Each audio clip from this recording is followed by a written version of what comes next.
You're so kind. Thank you. Wow. Hey, good evening. Do feel free to grab a seat. Wonderful to see you tonight. Just loving being with you guys. What a passionate community. Infectious being around you. You have some great people here, right? Just some good people, full of God, full of faith, full of expectancy, and in for quite the week. It's going to be an amazing time in Christchurch and then back here in Auckland. And God is doing something in these days in His church. He's bringing life to industries. He's bringing life to communities and to cities. And I don't know how it happened, but over the years, the kind of church became quite introspective at large. We began to look at how we were doing. And I often think of it a bit like bodybuilders. I hope there aren't any here tonight, so forgive me for what I'm about to do. But often we became a bit like bodybuilders. Bodybuilders look exactly like I do. No, they're big people, as you know, and they've got incredible muscle. But often what they do is they kind of prime themselves in the mirror. You know, they do this sort of thing. They check out their glutes. And I'm gluten-free, as you can see, right? They check out their muscles and all that, and they put on the fake tan. And they've kind of missed the point that building muscle is about lifting weight from someone else's life. You know, and for years the church has kind of measured its moral muscle. How are we doing morally? And forgotten that the point of this whole thing is to, through Jesus, bring abundant life to our cities and our communities and to release hope where dishonor and helplessness and hopelessness has reigned. And so we're going to dive into the text tonight, very similar one to the one we looked at this morning, only in a different gospel, Matthew chapter 9, verses 35, as we think about how do we begin to bring life to the city? What does that look like for us? What are some ways tangibly we can wrap our hearts and our arms around that reality? And it's very clear, just having walked around Auckland yesterday and again today, there's areas of our city that need God's hope. For sure. There's areas of our city where you can see people in despair and homelessness and all manner of things that just are not God's heart for this great city. It doesn't take a prophet to see the failure of a city, but it does take a prophetic people to announce the favor that's coming for a city, right? It doesn't take a prophet to declare the weakness in a city, but it takes a prophet to come along and say the greatness of God is resting and near this city. And Jesus, everywhere He went, would begin to identify what the Father was doing in the city. So Matthew 9, verse 35 is where we're going to pick it up. We'll journey through it a little bit as we think about how do we, by God's grace, bring life to our cities. The Bible says that Jesus went through all the towns and villages, teaching in their synagogues, proclaiming the good news of the kingdom and healing every disease and sickness. So He's just coming into different communities and releasing God's goodness, God's wholeness, God's fullness into sin-scarred lives. When He saw the crowds, He had compassion on them because they were harassed and helpless like sheep without a shepherd. And so you have this picture of people pressing into Jesus who've lost kind of direction in life. They're full of confusion, and He has compassion for them. We talked a little bit about kingdom compassion today and the need to align it with kingdom power.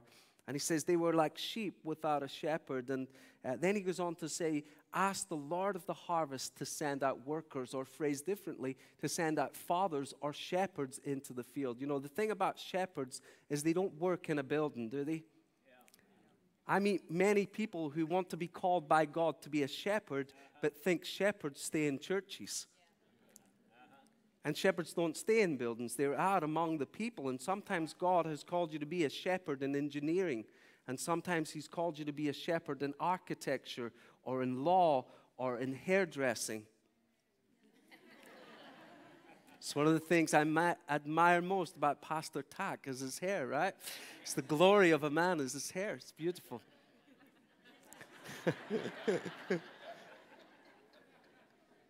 But He calls us into our particular field, and God has much more fields than just the church, right? Through the church, the Bible says, He's making known His manifold wisdom to the principalities and powers. And it says each of us begin to arise. We're going to talk about this in a couple of days at the conference, into our industry, into our area that God has called us to, and begin to release His kingdom in there, that we begin to see hope arise. But Jesus said, pray that the Father raise up shepherds or workers and send them out. And then we come to where we were today. Jesus calls on this occasion, though, it's his 12 disciples to them, and he gives them authority. And the thing about authority is you don't know you have it until you use it.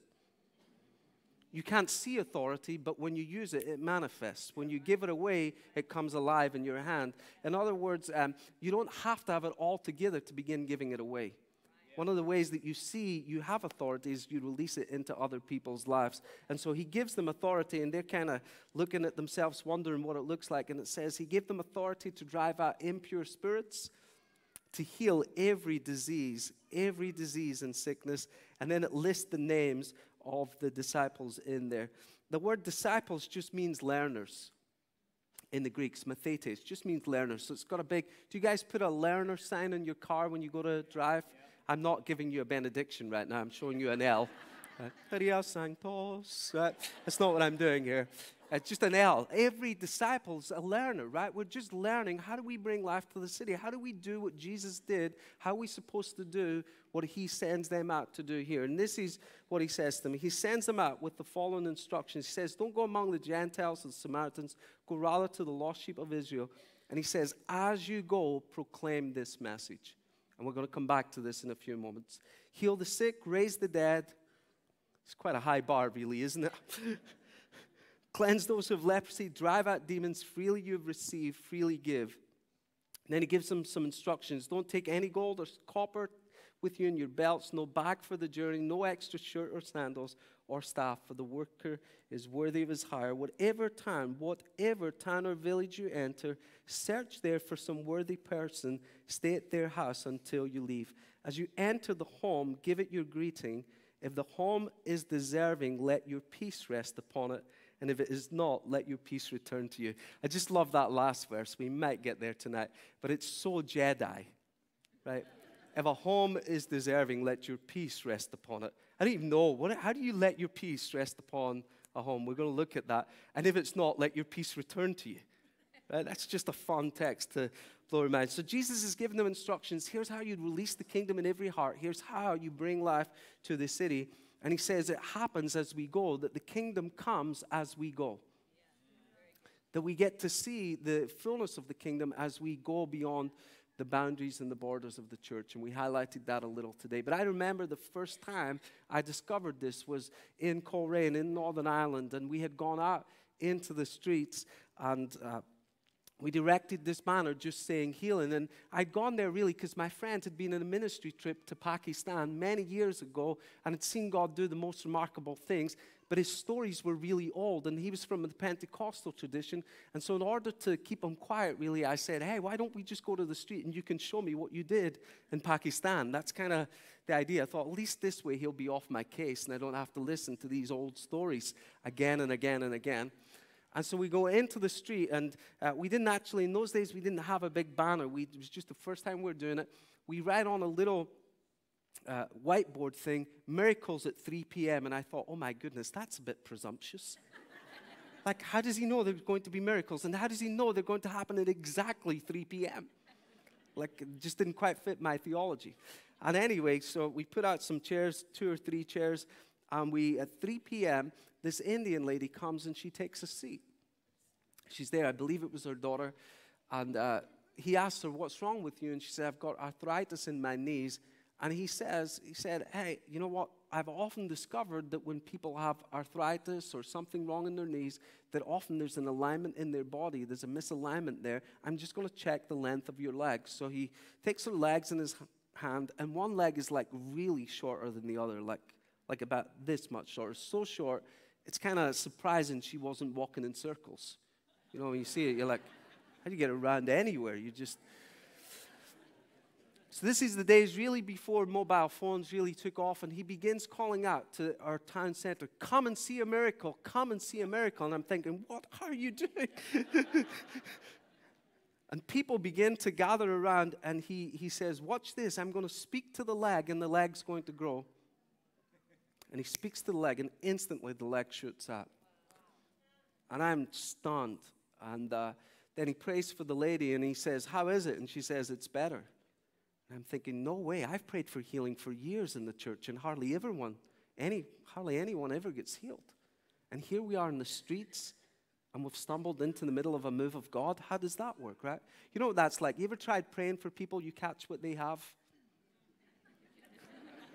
Like you have the anti-healing gift. It's like you get sick when you pray. That's what we'd done for years. And here was God releasing the kingdom on the streets, and I had no grid for it. I really did believe that God wanted to heal people. I just hadn't seen it very often, and I had certainly no framework for it in the streets. And so I did what all good pastors did. I waited. The lady got about 20 yards down the street, and I chased her, and I said, hey, I'm the pastor of the church that guy goes to. It's okay if you didn't get healed. You can tell me. Such was my faith. And she looks at me rather frustrated, and her daughter or niece or whoever it was says, she's healed. She's healed. And it just sent my whole world into a tailspin where I began to realize God's kingdom comes as we go. And so Jesus says, as you go, proclaim this message. The kingdom of heaven has come near. Jesus' main message, his central teaching was the kingdom of God, but also those little words, is near. Tell people that it's near. As you go, proclaim that Jesus is king, that he reigns over every disease, every disorder, every sickness, every power of the enemy. Tell them that, but then reveal that he is near. Tell them that he's near. And the world around us is desperate to see the king and his kingdom. It's desperate to know that he's near. We had some friends recently who were in a nearby community, and it's actually my sister. She isn't even a believer at that point, and her partner's there. And they're among a whole group of folks who are just praying. And they pray for a man with a hernia, and they watch as his hernia goes in. Wow. They pray for another man with metal in his fingers, and they watch as the metal disappears. And God's just showing up in the streets because I don't know why. He just loves to be among the people. Yeah. Haven't you discovered that the problem with Jesus is that he's alive? Like if he were dead, we could just lock him in a building and come and pay homage. But because he's alive, he keeps escaping and going among the people, doesn't he? And he keeps going to people we don't like sometimes. Do you ever notice that? That Jesus' friends, you'd rather avoid them? Like, gosh, Jesus, really, you want me to go chat to that person? He's like, and we go over, and so he says, as you go, tell them the kingdom's near and show them what that looks like. And the world around us wants to know, what does it look like? What can your King Jesus do for me? One of my friends, Phil, was in a school a few years ago, and he was teaching a class. It was like religious education class, and he was telling them about Jesus. And the kids said, I don't believe it. One of this young girl said, I don't believe it. And he said, well, what would it take for you to believe it? And she said, I'll believe it when I see it. And so he said, well, who's the person with a bad back? This little kid puts up their hand in the class, prays for them, they get healed, and a number of them begin to get healed in the class. And then he says, okay, who wants to give their life to King Jesus? And 6 hands go up, including a little girl who now believed because she had seen. And people want to see it. They're like, okay, if the king and the kingdom is near, where is it? Right, where is it? I want to see it. And so Jesus says, as you go, proclaim the message. The kingdom is near. Heal the sick. This is several things enclosed in this. One, it's an invitation. Jesus is saying, I'm going to do this. I'd like to do it with you. Secondly, it's an instruction. He's saying, I want you to do this. This is what I have for you. Now go heal the sick. And the problem with it is it's also inescapable. You know, everything in me wants to say, but Jesus, I don't have the gift of healing. And it doesn't matter, does it? The commandment is to heal the sick. Yeah. He didn't say, if you have the gift of healing, heal the sick. He said, heal the sick. And so if you don't have the gift of healing, try out the gift of obedience. Yeah. Just do that one for as long as you can. Just keep giving it a go. Keep trying it out. Keep praying for people. I would encourage you, pray for the next 200 sick people that you meet. And just at the end of that, evaluate whether you have the gift or not. You ever met people who tell you they have the gift of cooking and they really don't?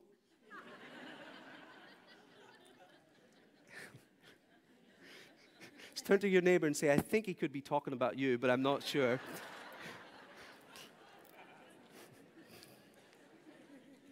Right? They say they have the gift of something and they really don't. And isn't it surprising when you go to somebody's house and you're thinking this meal's going to be awful and they actually cook something amazing and you're like, that's a little bit like this is like, right? We know, right? We know we're just ordinary people. But God has given this task of healing the sick. And so we stretch out our hands in faith, believing that he would show up in power. We're going to do that tonight and believe that God would release his kingdom in that way. There are times, of course, where God shows up in remarkable power. It was one of those occasions at home where a young woman, her husband wheeled her towards, at this time we did have the banner, and he wheels her towards the banner. It just says healing on it. And she's in a wheelchair because she'd given birth a few months previously. She'd had an epidural for pain relief, and the effect had never worn off, and it had left her paralyzed. And so this young man is wheeling his wife. They're not believers. Our team prayed their best prayer, and that's all God asks of us, isn't it? Pray your best prayer. We used to pray in the name of Jesus. We used to pray in the name of Jesus. We tried Catholic prayers, Protestant prayers, right? And then eventually we just thought, we're just going to pray our best prayer. That's all we've got. We're just going to give our best prayer. And so the team just prayed their best prayer, and there's no change, like nothing. And it's really disheartening and disappointing. And anyway, that's in the Saturday. And the Monday, the lady is traveling back to her hometown, about 4 hours drive south. And she's traveling back. She says to her husband, pull over the car. Something's happening in my legs. He pulls over the car. She gets up out of the car, begins walking around the car, and begins running around the car, and the Lord had healed her, right? And sometimes healing happens that way, but it doesn't matter the result on it. The call is just to say, we're going to go for it. We're going to heal. We're going to pray our best prayer. We're going to give it a go in healing the sick, and Jesus calls us to do that. He says, heal the sick, raise the dead. Now, I get friends who give this a go, and I have friends who have done this. Truthfully, I find it a little bit weird if you're hanging out at mortuaries. I'm just going to say that. That's just weird. So what I've tried to do, because I don't want to lower the standard of the text, and I don't really want to be around dead people that often, is I've just said, Lord, can I work in dead marriages and dead families and dead companies and dead economies? Can I practice there for a while and see if we can do that, and then move into this next one of hanging around dead people? Let's kind of see if we can fare. So maybe you could phrase it this way, and I'm just trying to do this where we can actually do it, but maybe you could phrase it this way: bring life to that which is dead. Bring life to the parts of your community that are dead. Bring life to the parts of your city that are dead. Bring life to the parts of your family, whatever it is. But go ahead and be a person who brings life to the dead. Cleanse those who have leprosy or various skin diseases. Could tell you so many stories in that. The Lord is so kind, can I? I feel like I got his permission to tell you one of the stories in it. I love that he does this sort of thing. But we had a lady, she had psoriasis from the all over her body. It was so painful for her putting on her garments in a day. In her community, she was known as the psoriasis lady. It was very evident, very obvious. Her grandson and her were shopping in our town center. They saw our banner there. They come forward for prayer. Again, the team pray their best prayer. Absolutely no change. She goes home. She wakes up the next morning with brand new skin from head to foot, right? You just love it when Jesus does what he alone can do, right? That's just a Jesus thing. Only God can do that stuff, right? Only he can do it. I love watching him heal scars. I love it when scars disappear. We had some of our funnest moments in that actually right here in Auckland, where after telling the story, and I won't go into all the details on it, but there was a young girl in our church who self-harmed for a long time. She was fostered and adopted and all that stuff, but she kind of had she kind of hated herself, really, and so she used to take it out in her body and self-harmed. And once she got healed inwardly, the scars were still there that reminded her of who she used to be. And so our youth pastor one day had never seen it anywhere else, but just said, I want to pray for those scars to disappear. Faith arose in her heart. And so she prays for the scars, and on the fourth time of prayer, the scars disappear.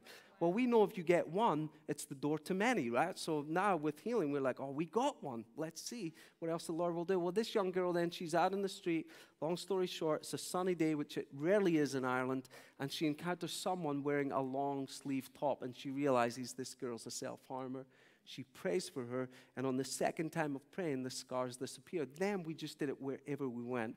And one of my fun moments in that was praying at a conference in Southampton in England, where there was all sorts of stuff going on, all sorts of healing of scars. But there was one lady who had had a hysterectomy like a few months previously.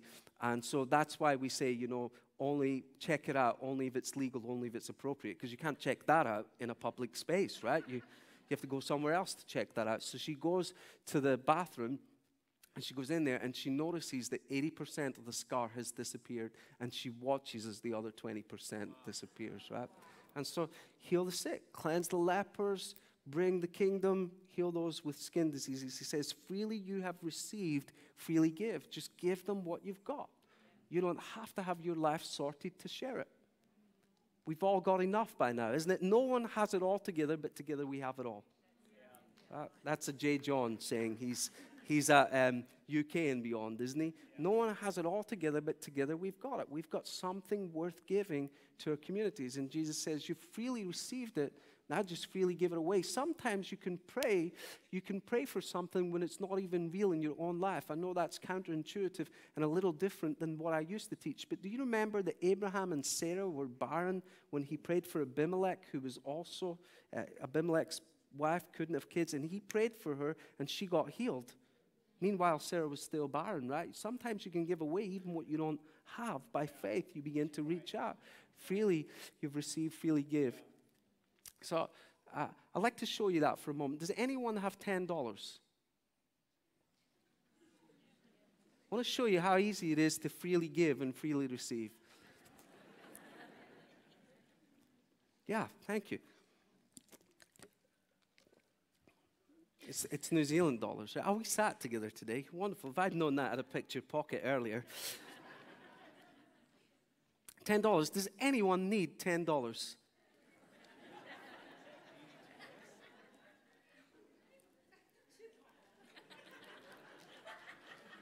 Oh, that's wonderful, mate. Yeah. Does anyone have $10? Not you. Anyone else? Anyone else have $10? Yeah, mate. Thank you. Does anyone need $10? May I saw your hand first. Come on ahead. He's a student, right? Does anyone have $10? Oh, thank you. That's brilliant. Does anyone need $10? Yeah.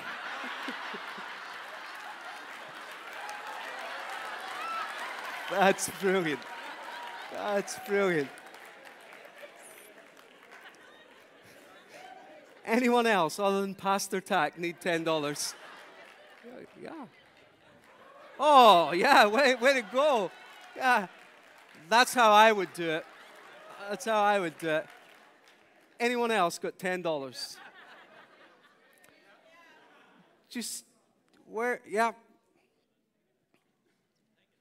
And if anyone else would like to give $10 at this point, just come.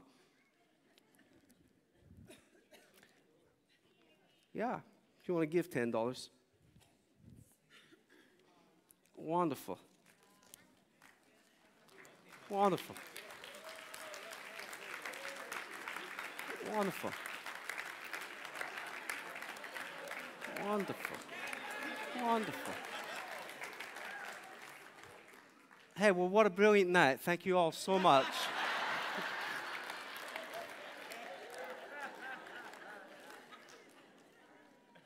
Does anyone need $50?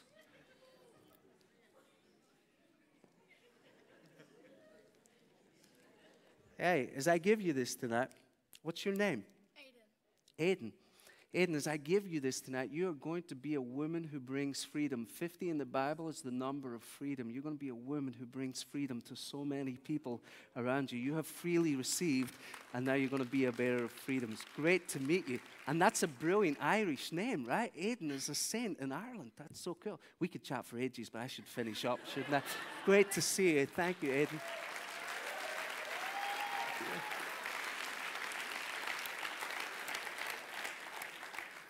And I owe you $10 wherever you are. Thank you for starting me in that. Do you see what happens in the room there? Do you see the level of joy just increases as you give?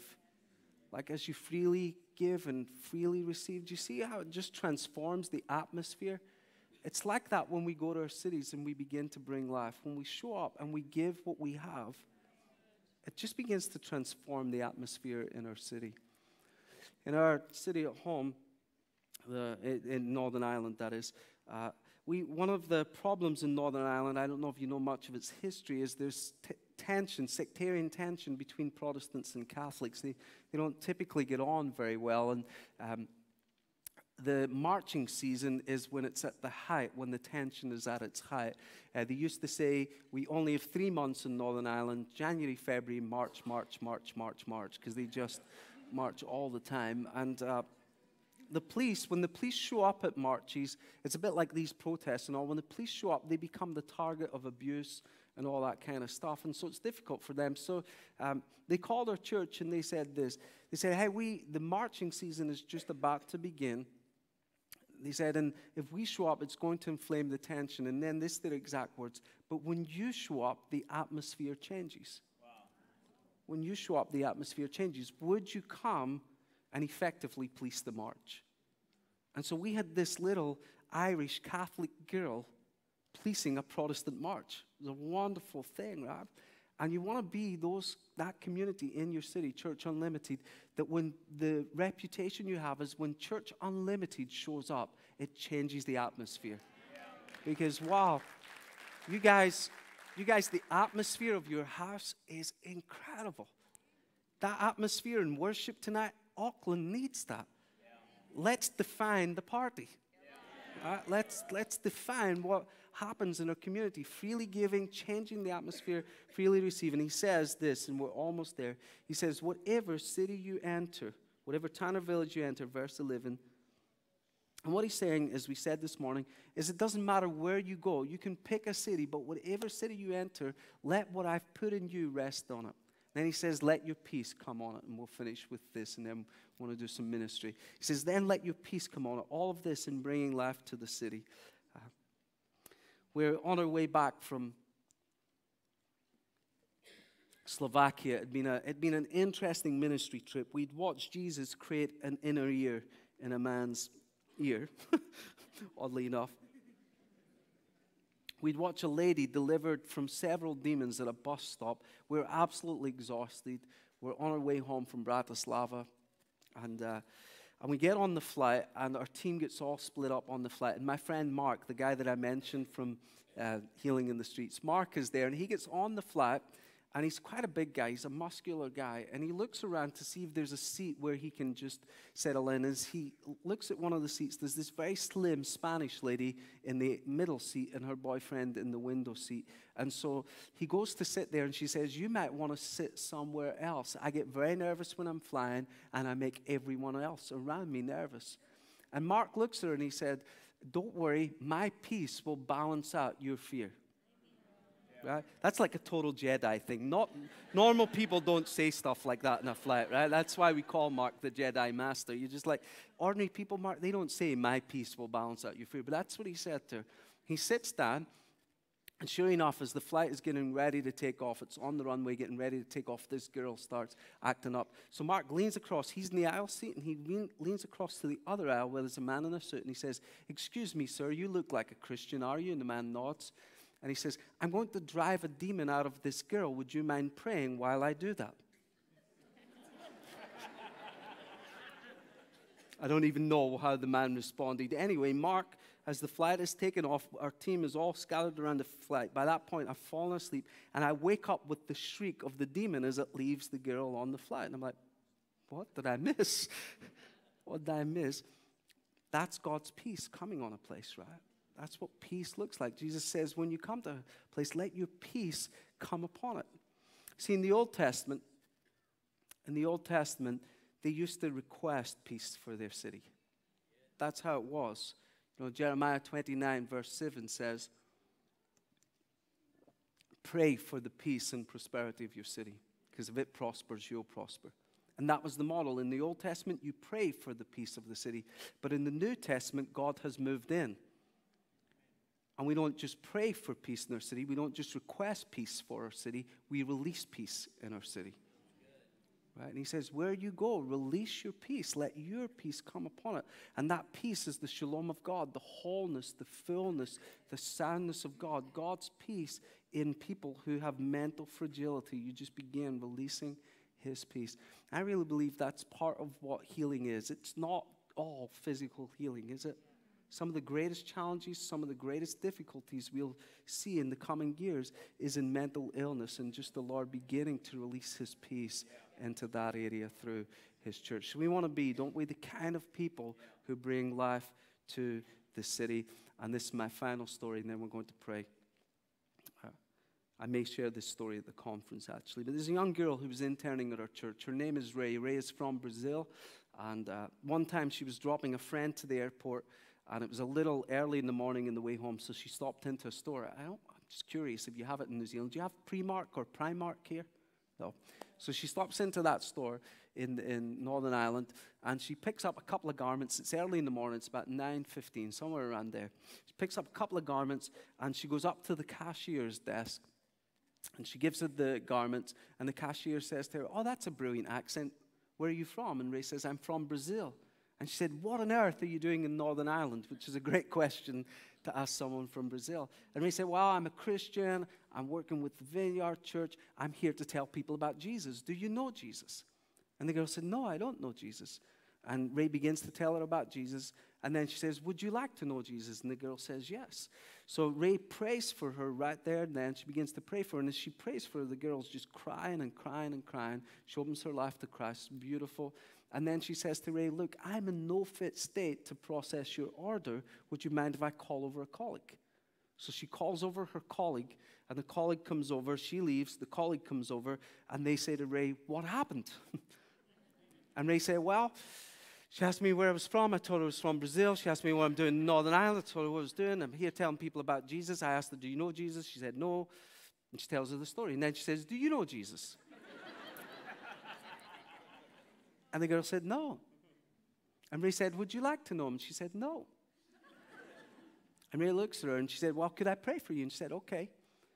So Ray begins to pray, and as she begins to pray, she says, 'I see you, and you've got all these self-help books around you. You're sitting in your living room at home. You've got all these self-help books, and you're hoping to find peace in them. But Jesus wants you to know that self-help is no help at all, but he is the Prince of Peace, and he wants to come into your life and give you his peace.' Well, the girl just weeping and weeping and weeping. And Ray says, 'Do you want to know Jesus now?' And she said, 'Yes.' And she's crying and crying. And Ray prays for her. And the girl says, 'I am so sorry. I am in no fit state to process your order. Would you mind if I call over my colleague?' So she calls over. A third colleague comes into the thing, and they're like, 'What happened?' And by now, there's a couple of people queuing up behind Ray, and Ray realizes, I just love it took her this long to realize, she realizes now she's in a move of God. She's in the store, but it's a move of God. And she says, 'You want to know what happened? Jesus happened. Do you know Jesus?' The girl says, 'No.' And she said, 'Well, can I pray for you?' And the girl said, 'Actually, I would love that. I think I'm going to lose my job. I have an incredible pain in my back. I'm not able to stand all these hours in a day, and I've been taking more and more days off, and I would love you to pray for me.' And so Ray says that, 'I'm going to pray for you. Jesus is going to come. He's going to heal your back to show you that he's pursuing relationship with you, and you're going to open your life to him.' The girl's like, 'Okay, we'll see.' And so she prays for her. The girl then is able to bend over. Her back is healed. And again, she opens her life to Christ. And Ray said, Alan, the whole time I was praying for her, I was just praying, 'Oh, God, please don't let her cry. Please don't let her cry. Please don't let her cry.' She finishes up. The girl scans her garments. Ray pays for the garments and leaves the store. It's bringing life to the city. Everyone, every day, everywhere, leaving the kingdom in every heart. It's what the people of Jesus do. Yeah.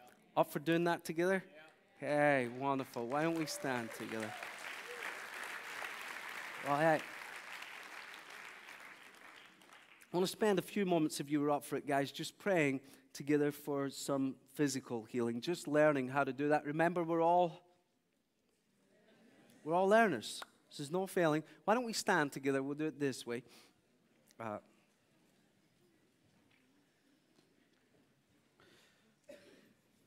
So, one of the ways that we learn to heal is that the Lord's presence is his power, that often he gets there before us. We're hoping that he'll move, and he's already moved. And so there's just a number of you tonight that you came here with restricted movement in your right shoulder. You maybe been in a bit of pain. You haven't been able to move it for a long time. And just as you've been in the presence of the Lord, He's just come and healed that. But the only way you'll know is if you try it out. So the best way to try it out. So why don't we do this? If you have a right arm and a right shoulder, would you just raise it? Anyone in the room, if you've got a right shoulder.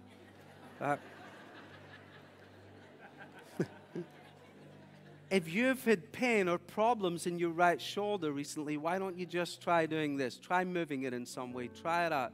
If you've had any problems or pain in that recently. There's so many of you doing it. I don't know if you're all just doing it. But if you've actually got pain or problems in it, just try it out.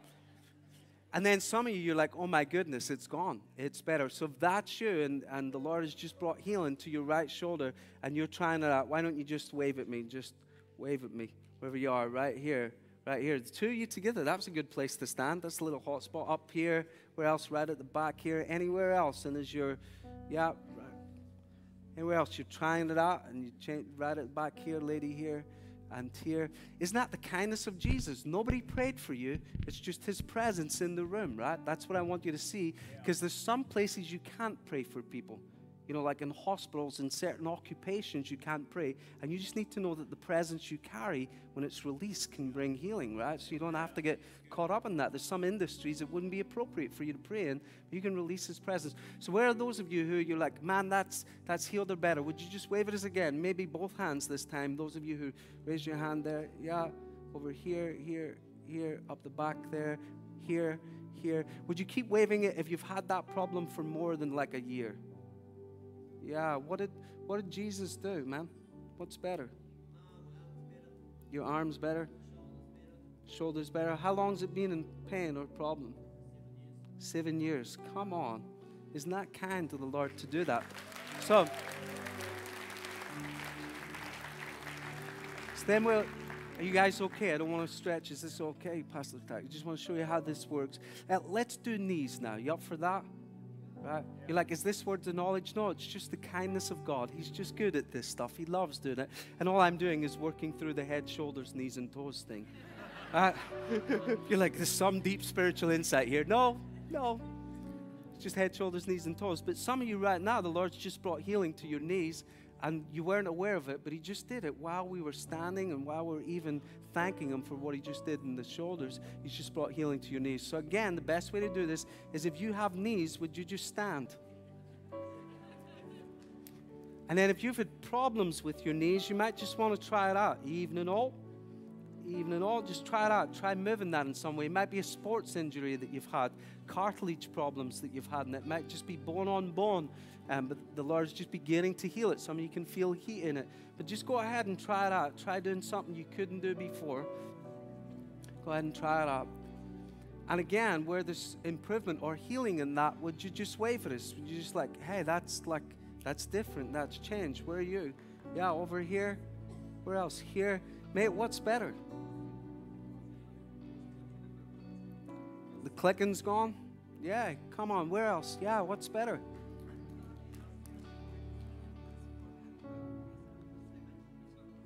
Wow, so you've had osteoarthritis for 12 years, feeling so much better. Wonderful. Where else? Just, I won't pull everyone out, but yeah, you just can feel change or improvement there. Go ahead and just wave at us. Yeah, wonderful. Where else? Hey, why don't we give thanks to the Lord for what He just did? Lord, thank You for Your grace. Put authority over that. So beautiful. Okay. And then we're just going to go after one or two other things, and then I'm going to ask you to pray for one another. Would that be okay, so that we learn together? Hearing, I just feel like the Lord is opening ears. It could be tinnitus, it could be infection in the ear, it could be partial deafness, but there's just some changes coming in that. So if you have ears, will you do this for me? Just keeping it fun, otherwise it gets dreadfully boring. I wish you could get that in camera as well, doing that. Come to the conference. Yeah. Now, Lord, would You just open the ear? We speak life to the ear. We command healing to come. We command freedom to come, wholeness to come, hearing to be restored in Jesus' name. And then again, for those of you that's been an area where there's been tinnitus, or there's been infection, build up in the ear, or where there's been difficulty hearing, partial hearing, and you can sense some change in that. It may not be all the way, but you can sense some change in that. I don't mean by faith. I mean it's actually happening. You can sense some change in it. Would you go ahead and just wave it as there, wherever you are? Just wherever you are in the room. If you're sensing change in that, and the guys in the balcony, just wherever you are in the room, if you're experiencing change in that. Just wait a moment.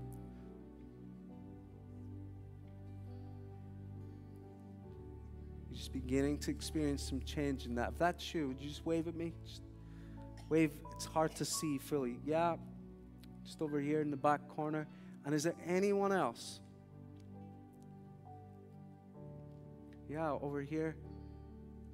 What's better? Is it a hearing condition? Yeah. Is an infection in there? Yeah, wonderful. Where else? Is there anyone else? Just go ahead and wave at us. I see. Going once. Going twice. Okay, is your faith sufficiently built that even without praying, Jesus is doing some healing? Is it sufficiently built that you would be willing to pray for one another? No? Like, not really. Not really. But if you say so, we will. Here's what I'd love you to do. If you've got pain in your body, if you've, as a result of a car accident or a sports injury where the effects of it haven't worn off, you know, you've had that impact injury for a while now and the effects of it haven't worn off, would you just go ahead and raise your hand? If you get pain, might be your neck, might be your back pain, might be, could be anywhere in your body really, but it's the result of an accident, sports injury. You might have fell when you were a baby on your head, and that explains everything. It's just some kind of injury, accident, all of that kind of stuff. If that's you, would you just raise your hand? And then if you're near them, guys, if you're near someone with their hands raised, and then if you have scars and you have faith that they could disappear tonight, would you raise your hand? And then one other area is if you have paralysis or partial mobility or numbness in your body, you've lost sensation in parts of your body, and you would like some prayer tonight, would you raise your hand as well? Okay, guys, now if you raise both hands for me for a moment, all of you guys who've raised your hands there, it's just so we know where to come and pray. Guys, if you're around someone who's both hands in the air, would you go and tap them in the shoulder, and you have a pulse, would you go tap them in the shoulder and say, we're going to pray for you. Now, here's what I need you to do, because this gets a little bit disorderly. I'm going to ask you to pray for them. I'm only going to ask you to pray for 30 seconds, and then I'm going to ask you to do something you never hear in church, really, which is to stop praying. When I say stop praying, if you could stop praying at that point, because that's the only way we can check it out. You'll want to pray longer, but I would remind you that most of Jesus' prayers were really short. Prayers like this: see and be open. That was Jesus' kind of prayer style, right? Really quick, really short. So you're going to pray for 30 seconds. So if you're near someone who's their arms up, go ahead and pray your best prayer for 30 seconds. And Father, we take authority over every disease, over every disorder. We break trauma and rejection in Jesus' name. We speak life. We command wholeness to come. We command paralysis to go, sensation to return, movement and mobility to be restored. We speak life into the body. Go ahead and pray your best prayer. We speak movement into the body today. We command that paralysis to go. We command the spine to be healed in Jesus' name. Scoliosis to go. We command scars to disappear, new tissue to form, wholeness for the whole person and the whole body. Lord, we bless you. Command wholeness to come. In Jesus' name.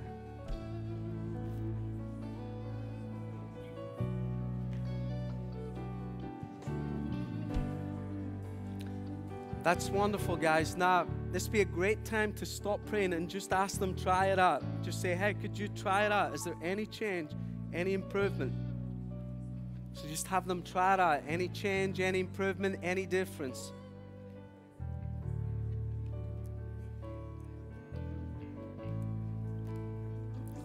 All right, and as you're praying and they're trying it out, and if there's change, improvement, or healing, as you're praying and they're trying it out, would you go ahead and clap 5 times if you're the person praying or being prayed for and there's change, improvement, or healing? Okay, a few folks, few across the room. Go ahead and pray your best prayer again. Second time. Go all in again. Yay, God. Thank you for what you're doing. Now, Lord, would you release more? Would you release more, Lord, right across the room, the wholeness that you have for us. Trust in you, Lord. Trust in you. In Jesus' name.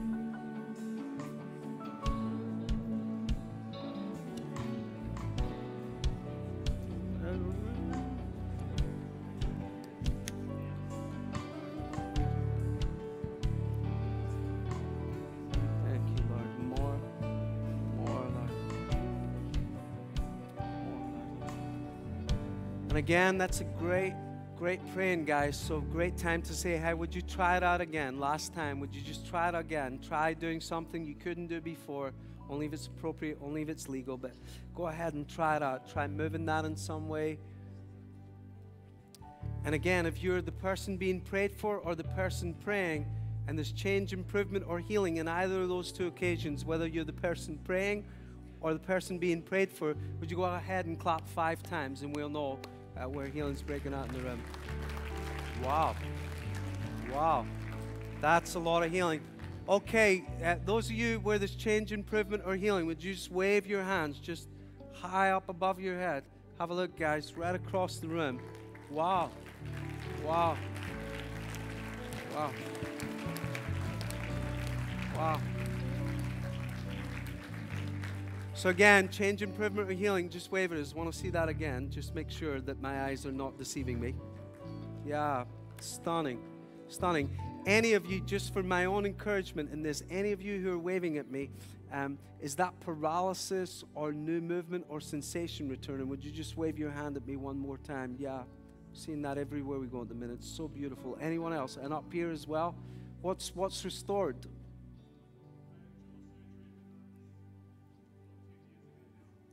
Jaw surgery 10 years ago. Damaged the nerve that runs all the way around. You had no feeling from your lip to your chin. And that's all back. Yay, God.